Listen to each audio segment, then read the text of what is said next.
Unsicherheiten ist das Thema heute.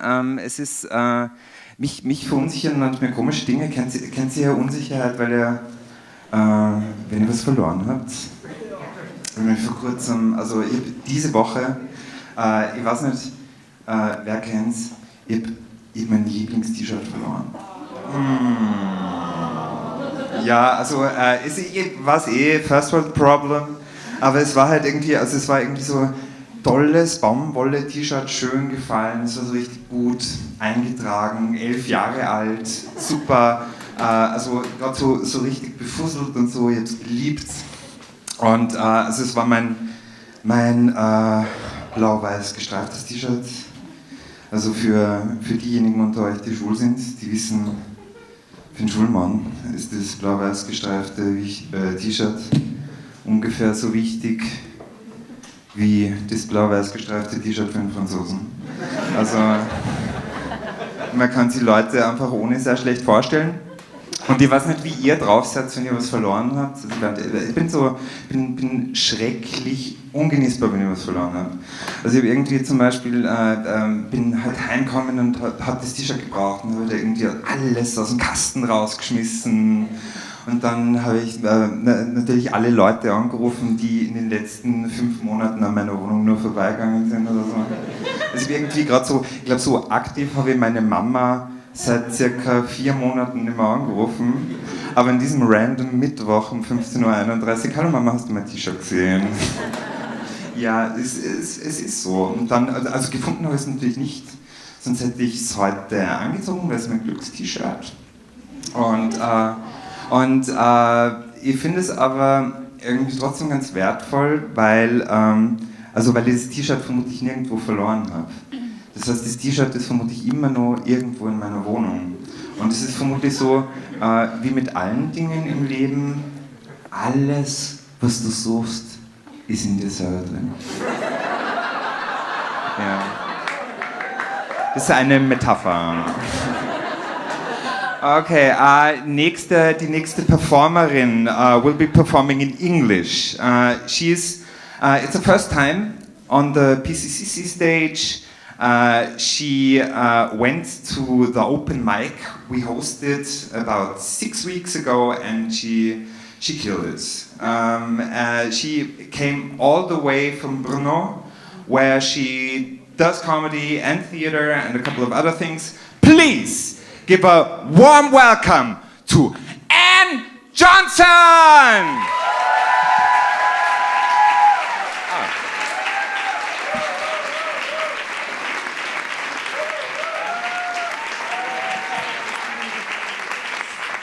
Hi. I'm going to do this because my hands shake. So my name is Anne, and I'm originally from the United States. I'm sorry. I left when George Bush Sr. was president because I didn't like the direction we were going in. So you can imagine how I'm feeling right now. Fuck Trump. So I've lived in the Czech Republic, in Brno, for 25 years now. Brno, you call it Brun. You should come and visit. We're lovely. We've got a thriving queer scene. The 5 of us are super nice. And I try to live my life like it's improv theater. Now, in improv theater, you can't say no because it shuts down the performance. You have to say yes or yes and. And so unless I can think of a really good reason to say no, I say yes. My friend says, unless it makes me cry or bleed, I'll do it. But for me, even then. As a result, I've had some pretty great experiences. I went to Seychelles with a photographer I met who was backpacking across Europe because he asked, want to go to Seychelles? And I said, yes. And the hotel was free. I put some pretty weird things in my mouth. I mean, haven't we all? But I ate whale. It was in Japan, it was the 80s, somebody offered it, and I said, yes. It tastes like a slab of lard and an old fish had a baby. I did heroin twice, just to be sure I really didn't like it. When Denice and Joseph asked me to come tonight, I said yes. And I was a bit stumped by the theme of insecurity. It's not that I've never been insecure. I have been terrified of almost everything I've ever done in my life. I just don't let it stop me. I am... Yeah, thank you. You're supposed to clap so I can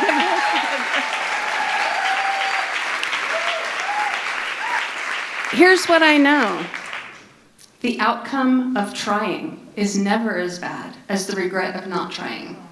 So I live 80% of the time, I have the confidence, the outward confidence. Either you will succeed, in which case there was no reason to be frightened, or you will fail, and if you fail really well, you'll die, and then you don't have to hang out and be embarrassed. And for everything in between those two poles, if you can manage to get up afterwards, stand on your feet, put your hands in the air, and say, ta-da, at least everybody else will think it was a success.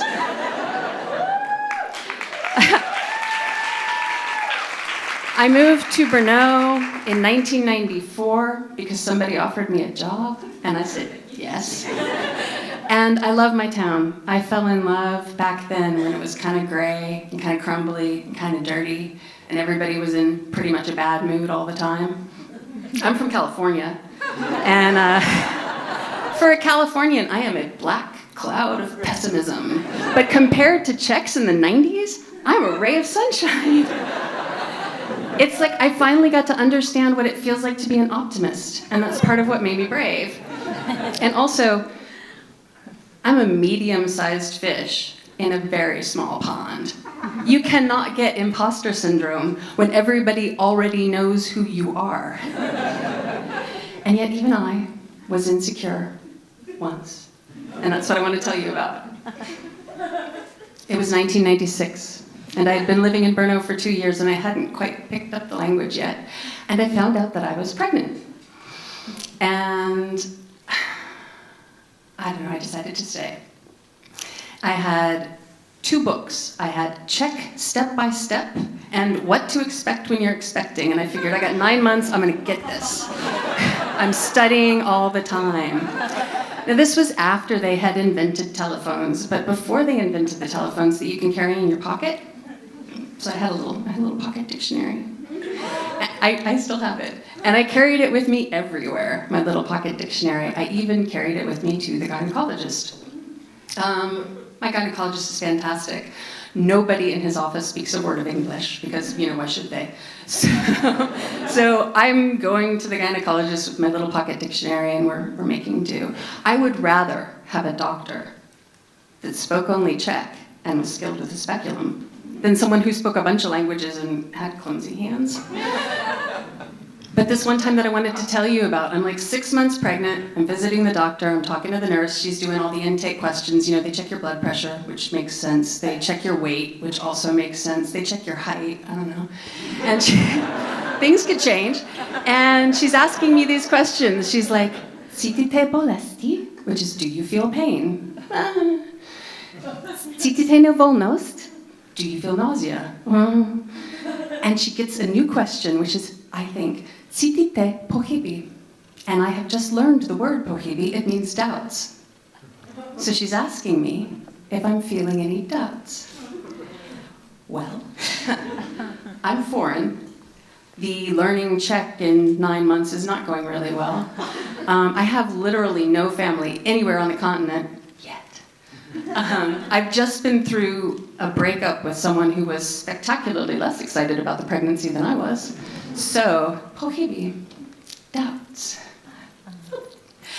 I did what I do, right? I started crying. And then I wanted to explain to her that I couldn't have this conversation. I mean, I thought Czechs were subtle. I thought she was asking me if I wanted an abortion. And I want to tell her, I'm 6 months pregnant and I can feel the baby move. I don't know that word, so I get out my dictionary. And the Czech word for movement is pohyby, which sounds like pohyby, but is different. So she was asking me, can you feel the baby move, which is a normal question, and I lost my shit. True story.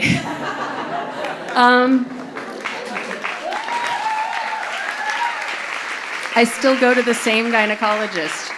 I still go to the same gynecologist. We communicate better now. I mean, this is the longest relationship I have ever had with anyone who has seen me naked and continues to want to see me naked. Like, every time I'm in there, he's like, take off your clothes. I can't quit him. I think getting naked is an issue of insecurity for a lot of people, right? It's like a job interview. I mean, I don't get naked in job interviews, but it's like a job interview because this is part of your relationship where you know that they like how you look on paper or on Tinder or whatever, but are they gonna like how you are in the flesh? No matter how confident you are, the question is, are they gonna like what you bring into the room? And I've been nervous about that, but I wanted to talk to you about how I learned to overcome the naked insecurity of being naked. I am a person who has been told she is so brave in exactly the situations that you don't want to be told that you're brave. Like when you're on the beach in a bathing suit and someone comes up and is like, you are so brave. I'm like a hard-boiled or a soft-boiled egg. I'm like a soft-boiled egg about my looks. Like on the outside, I got this hard outer shell, like, fuck you, I'm brave. And then inside of that, there's this sort of tender, sensitive, delicious, a little salty, this is my bikini body. And then inside of that is a runny yellow mess of, do you like me? Please like me. There are 3 steps. Step 1. You care what other people think of you. Go to the beach anyway. Wear a cover-up, it's fine. Just go. Step 2. Stop caring what people think about you. Take off the cover-up. Have the bathing suit. Walk towards the water. Stop sucking in your stomach. Step 3. Realize that no one was thinking about you in the first place. And this will help you when, as you walk into the water and the first icy cold wave rips your bathing suit off of you. If you can manage to stand on your feet, throw your arms in the air, you will be a success. Ta-da! Thank you.